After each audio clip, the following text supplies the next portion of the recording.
Welcome back to Throwback Thursday. Today we're going to revisit a small bookcase build video.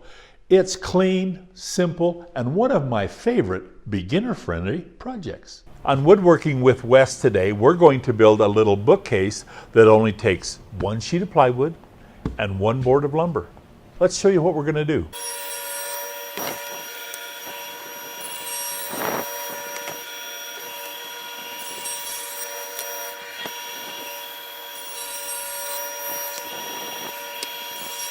Okay, believe it or not, in just 5 minutes, we were able to cut out all of the panel parts. This is our back, this is our bottom shelf and the mid shelf.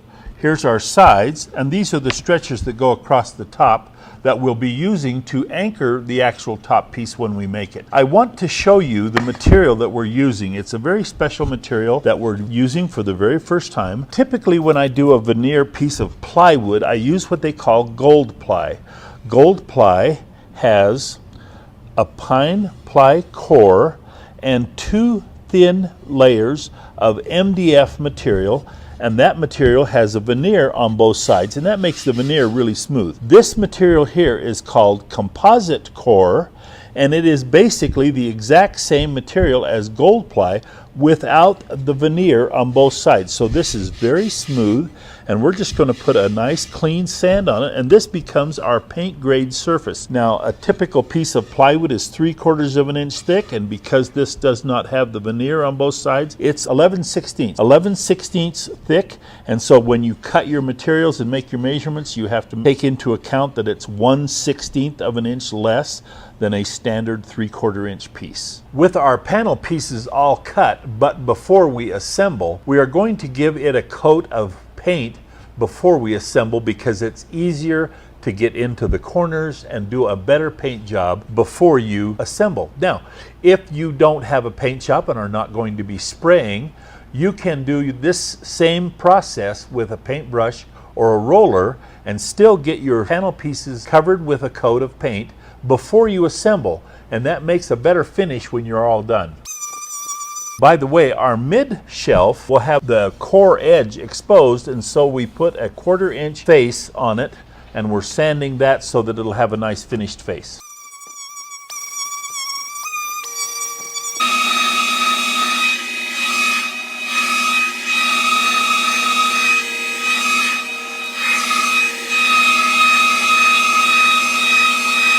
With our panel pieces in the paint shop, while it's drying, we're going to go ahead and cut out and make our face frame. Now, we had one large board that I showed you. I took a board that was the same size and I did some milling to thickness. We have milled down that original board to 3/4 inch stock, and we're making our face frame out of that.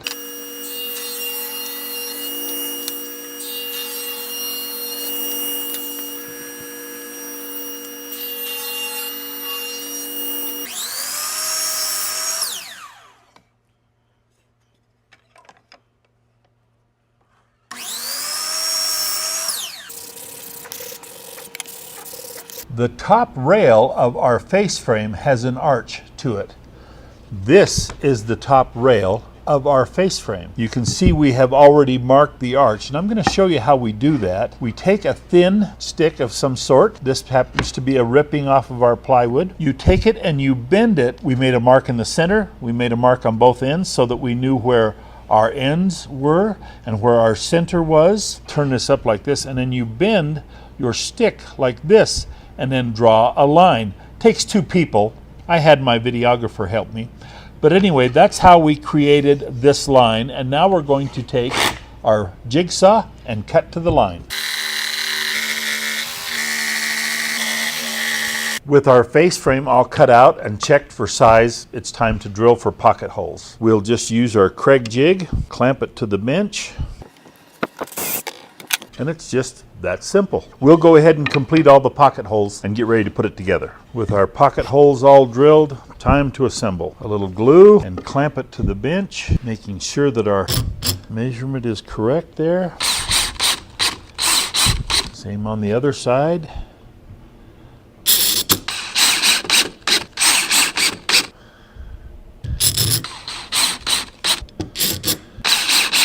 Okay, there's our face frame.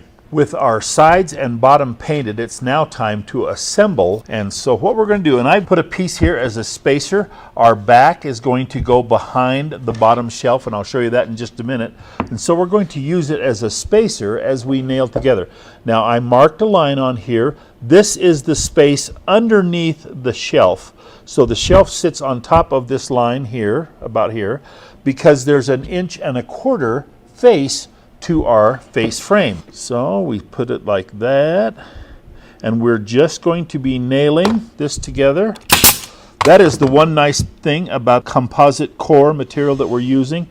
It holds nails really well. If you wanted to put some screws in there, it also holds that. But it is a great material to put a box together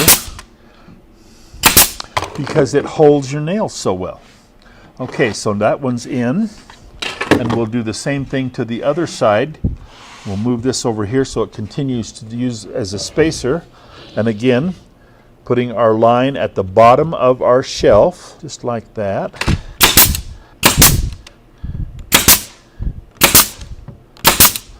Okay, our bottom shelf is nailed into our sides. This is the top anchoring cleat. We're going to be screwing through this to anchor our top when we get to that point. And so we nail this in next. It's flush with the front and flush with the top. And again, just nails. And the nails we're using are 1.5 inch, 18 gauge brad nails. Both sides, same way. Okay, this is the back hanging cleat for the top, and it is going to be recessed the same distance as our floor, which is the thickness of our back. And so we're going to use just a little scrap piece here to use as a spacer, flush with the top. We're going to give it one nail on that side, and then we're going to go down here and get it positioned right where it needs to be. And like it, we use our little spacer stick here, and we're positioning the thickness of the back that's going to go in next. Right there. Sorry, my hands are all over in the way here. Okay, right there, flush with the top. Check us again. Okay, there we are. We'll give it one nail. Okay, we're good. We'll go ahead and finish nailing that in. We're getting ready to nail our back in now, so we'll turn it over, white side in, of course, and we'll lay it between our sides and on top of the floor that we just put down and our hanging cleat that we just nailed in. And so we'll start at one corner and work our way around, making sure that we're square and tight. And by doing that, we'll make our cabinet all square and tight. Okay, there we are on the top corner.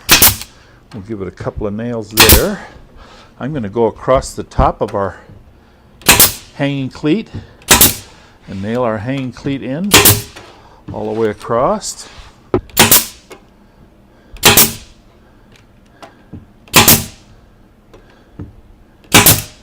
Okay, with our cabinet all put together now, it's time to put the face frame on.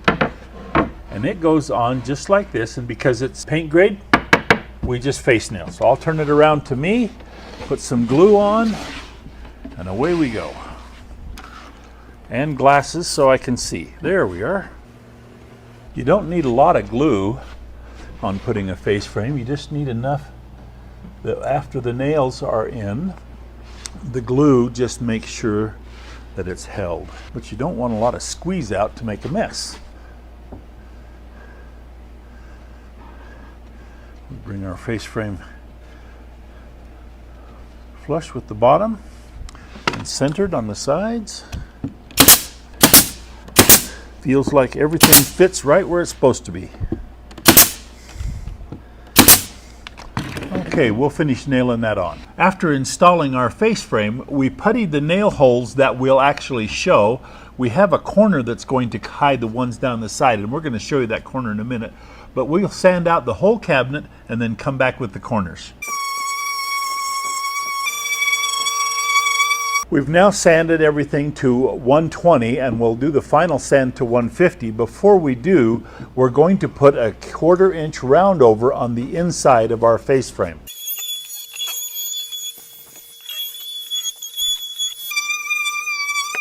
Okay, I want to show you the corner that we're going to apply. Now, after having sanded our cabinet, we have made this corner. It fits over the top of our face frame in the corner of the cabinet and creates the foot that the actual bookcase will be standing on.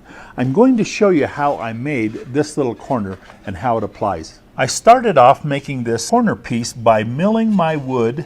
Now this is still out of our one piece of wood, so we haven't gone beyond our one piece of wood. I milled it down to 3/8 of an inch thickness.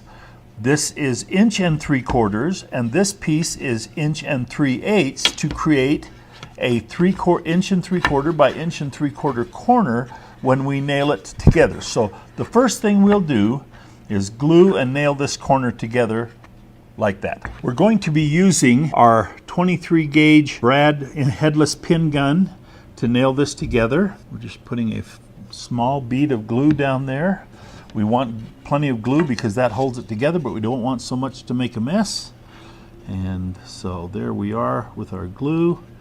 And we'll just make sure we're flush top and bottom because these are cut to length. The length is 32 inches. Our cabinet is 29.5 inches, and so that creates a little foot that is 2.5 inches high. And like I say, we're just going to make sure that our little corner comes together and nail it with these. And the little headless pins that I'm using are 3/4 of an inch long.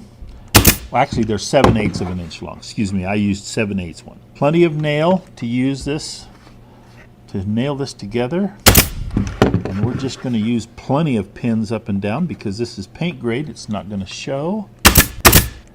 And making sure that we held ourselves in good shape, we now have a nice tight corner up and down. After nailing our corner together, we have puttied it, so we're ready to sand. We're going to sand like we do everything else, 80, 120, and then 150 for our final sand.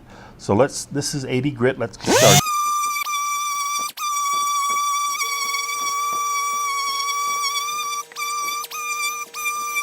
With our corner sanded to 120, we are now going to take our handheld trim router with a 1/4 inch round over bit, and we're going to round over all 3 corners. This one, and this one.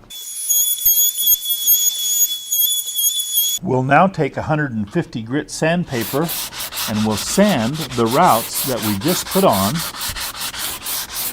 so that they're nice and smooth. When we get down to the bottom edge here, we're going to sand this. We're also going to sand the bottom that goes against the floor, the bottom of our leg that goes against the floor, so it won't splinter. We'll go ahead and finish this out like this. And then we're going to final sand it with 150 grit, and our leg will be done.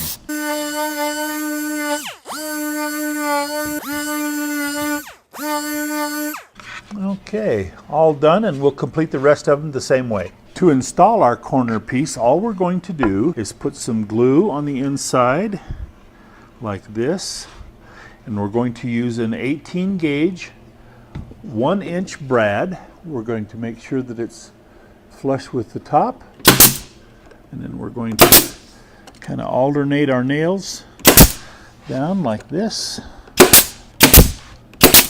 and we'll putty and sand those. The last thing we have to sand is the actual top. We went ahead and cut it to size, banded it with 1/2 inch solid material all the way around. Now we're going to sand it out. When we get done sanding, we'll put a 1/4 inch round over around the top of it, just like we've done to the other parts.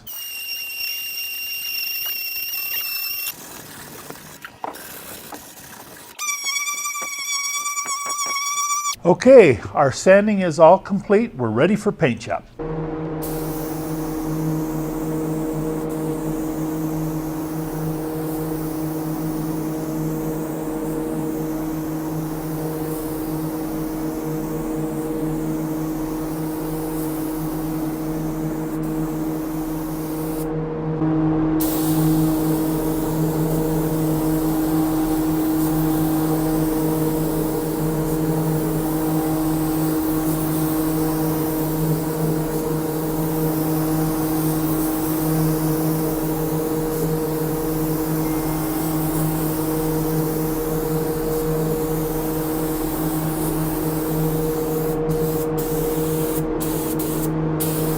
let's talk a little bit about the finish that we put on here.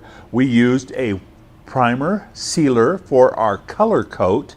We sprayed several coats. Now, again, like I talked about earlier, if you don't have a paint booth and can't spray, this certainly could have been done with a paintbrush and roller.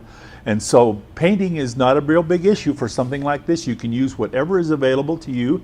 Check with your local paint provider for the materials that you'll want to use. After we got done, we sprayed a clear top coat over our primer to finish it off. And now we have our finished bookcase, and it looks great. We hope you liked our little bookcase that we did together. And let's do another project together next time on Woodworking with Wes.